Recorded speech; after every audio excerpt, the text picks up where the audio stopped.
Hello, you're watching TFA. I'm here to teach you English grammar, and our today's topic is verb. Yes, the first thing that I want to mention is that I have changed the name of the channel because I like this one much better. Okay, so what is a verb? Let us discuss. A verb is a word that expresses an action or state or an existence. Verb एक ऐसा शब्द है जो कि किसी sentence में ये बताने के लिए यूज़ किया जाता है कि क्या मतलब कोई एक्शन हो रहा है, कोई कर्म हो रहा है, कोई काम हो रहा है, या फिर कोई स्टेट यानी कि कोई अवस्था, ठीक है, कोई दशा बताने के लिए. And the third one is to express an existence. मतलब किसी चीज़ के होने की, कोई चीज़ एग्जिस्ट कर रही है ये बताने के लिए हम वर्ब का यूज़ करते हैं.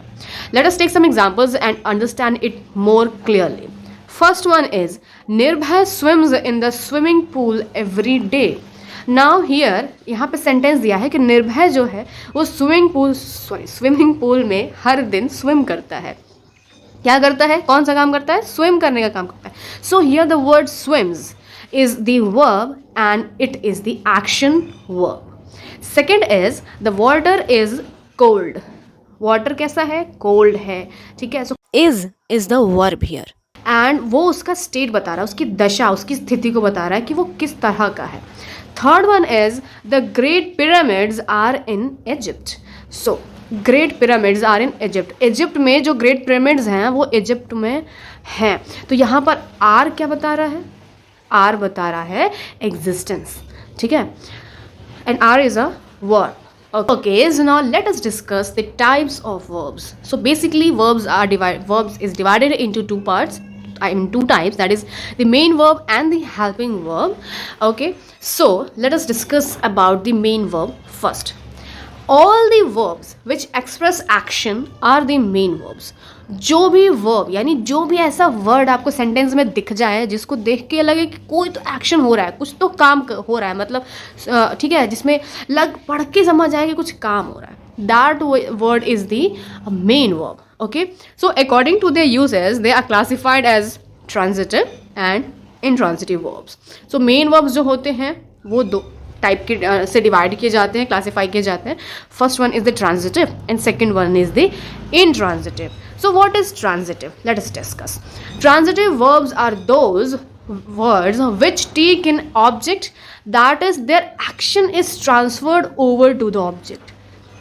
ठीक है, ट्रांजिटिव वर्ब्स ऐसे वर्ब्स होते हैं जिसमें कि कोई एक्शन हो रहा है, ये तो साफ पता है, और वो एक्शन जो है उसका इम्पैक्ट या वो किसके ऊपर हो रहा है वो एक्शन, या फिर उस एक्शन का रिजल्ट किस पे आ रहा है, या मतलब कुछ तो रिलेशन होना चाहिए ना ऑब्जेक्ट से, ठीक है.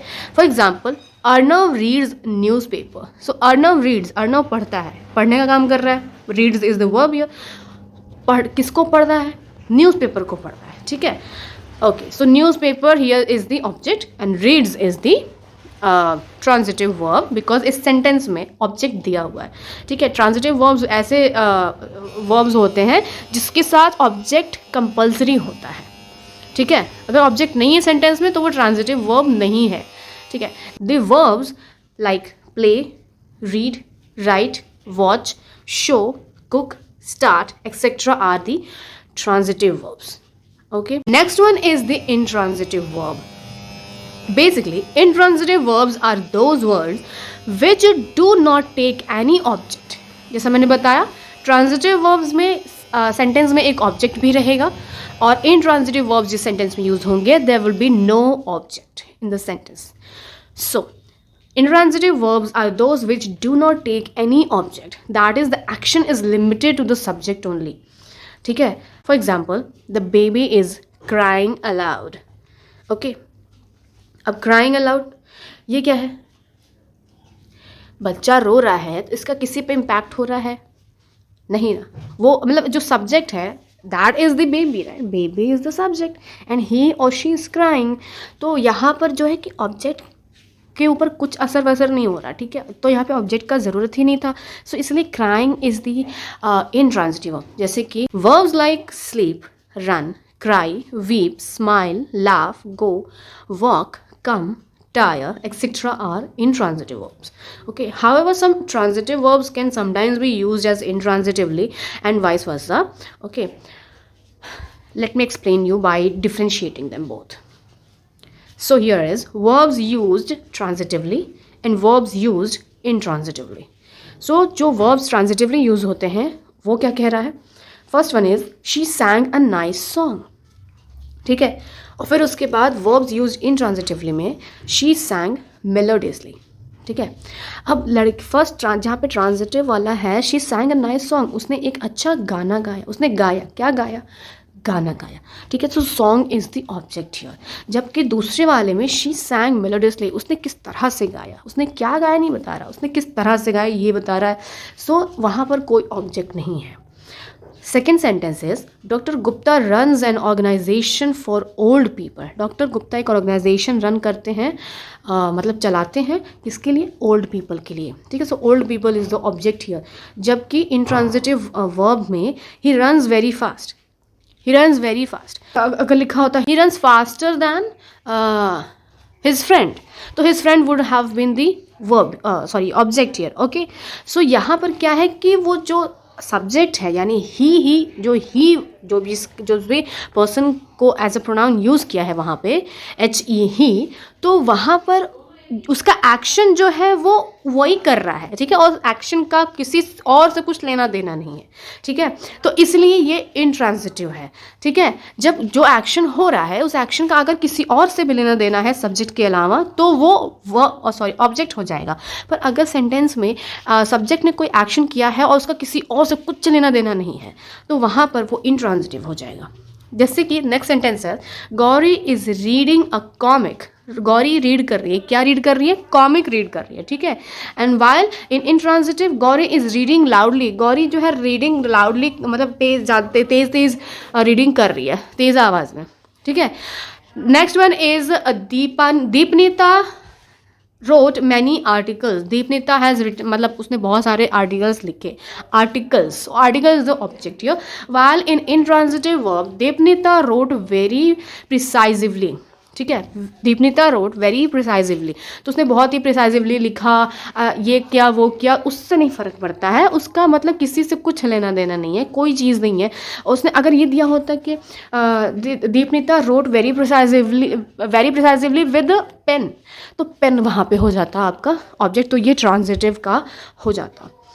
Here a point to be noted is that main verb is also called as lexical verb. Main verb को हम लेक्सिकल वर्ब भी कहते हैं. Okay, so now next one is the helping verb, जिसको हम ऑक्सिलरी वर्ब भी कहते हैं. ओके, सो हेल्पिंग वर्ब्स और auxiliary verbs are the same. Basically, there are 24 auxiliaries in English language. These are further classified as primary and modals. Okay, now what are primary auxiliaries? Verbs such as am, is, are, was, were, do, did, have, etc. are used with other ordinary or main or the lexical verbs to form tenses, passive voice, questions, negative sentences, etc. Basically, primary auxiliary verbs जो होते हैं, these are the types of helping verbs जिसका use main verb को support करने के लिए होता है. Okay, for example, Radha does not trust Krishna, ठीक है. राधा कृष्णा पे ट्रस्ट नहीं करती. सो does is the helping verb here, while trust is the main verb here.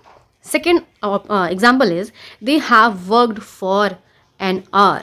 They have worked for an hour. So worked is the main verb and have is the auxiliary verb, I mean the helping verb, primary auxiliary.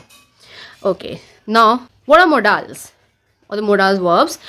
So verbs like will, shall, would, can, could, might, etc. are the modal verbs or modals. They are used with main verbs to form sentences expressing permissions, orders, obligations, requests, etc.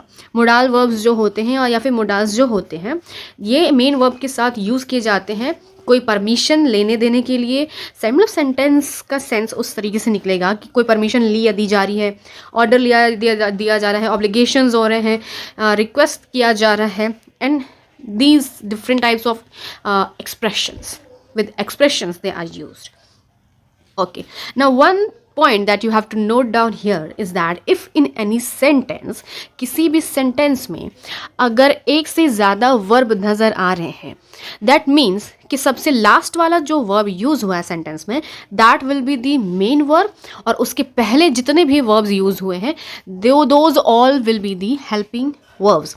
किसी भी sentence में अगर एक से ज़्यादा verb use हुआ है तो सबसे लास्ट में जो वर्ब आ रहा होगा सेंटेंस में वो होगा मेन वर्ब, और उसके पहले एक वर्ब हो, दो हो, तीन हो, चार हो, दैट डजंट मैटर, जितने भी वर्ब्स होंगे सारे के सारे हेल्पिंग वर्ब्स हो जाएंगे. Okay, so now let us discuss the forms of verb. The first form of the verb is the present tense, that is the original form of the verb. Second one is the past tense, and third one is the past participle. So there are few of the verbs in which we add the suffix ed or d, and these are formed as follows: add, added, added, act, acted, acted, bore, bored, bored. So you can continue like this, and these are these verbs in which the suffix ed or d is added. I hope you know what is a suffix. Okay, so just note down these verbs and their forms in your note copy. Okay, whatever grammar copy you have made, so note these down, and let us come to the next one where two forms are the same. Where two forms are the same, I mean जो आपका verb का second form है और verb का third form है, those will be same as the present tense of the verb. ठीक है, जैसे कि become, became, became, bend, bent, bent. Okay, breed, bred, bred, feed, fed, fed, bring, bought, bought, sorry brought, brought. Okay, so यहाँ पे verb का जो second form है और वर्ब का जो थर्ड फॉर्म है वो आपका सेम रहेगा. Okay, so now like this there are few of more verbs given. You can note down in your fair copies or whatever copy you are having of grammar. Okay, I would suggest you to make a separate grammar copy. Well, some of the verbs where the vowel changes occur, okay, there are the three types of the verbs. All the three forms of the verbs, I mean, are used differently. Okay, where either the vowels change or all the three forms of the verbs are used differently. For example, be का हो जाएगा was या were, और फिर हो जाएगा verb का third form में been. So be, been, sorry, be, was and been. Okay, begin, began, begun, bite, bit, bitten, blow, blew, blown, choose, chose, chosen, do, did, done, draw, drew, drawn, eat, ate, eaten, fall, fell, fallen, fly, flew, flown, grow, green, groans. Okay, lie, lay, lain, sing, sang, and sung. Okay, यहाँ थोड़ा mistake हो गया है. Sink या तो sink सैंक संक होगा या फिर सिंक सैंग संग होगा. Okay, so here is a quick revision of transitive and intransitive verb with some very easy examples in the form of sentences. I hope you will understand it much better. Pause the video and read the explanation again.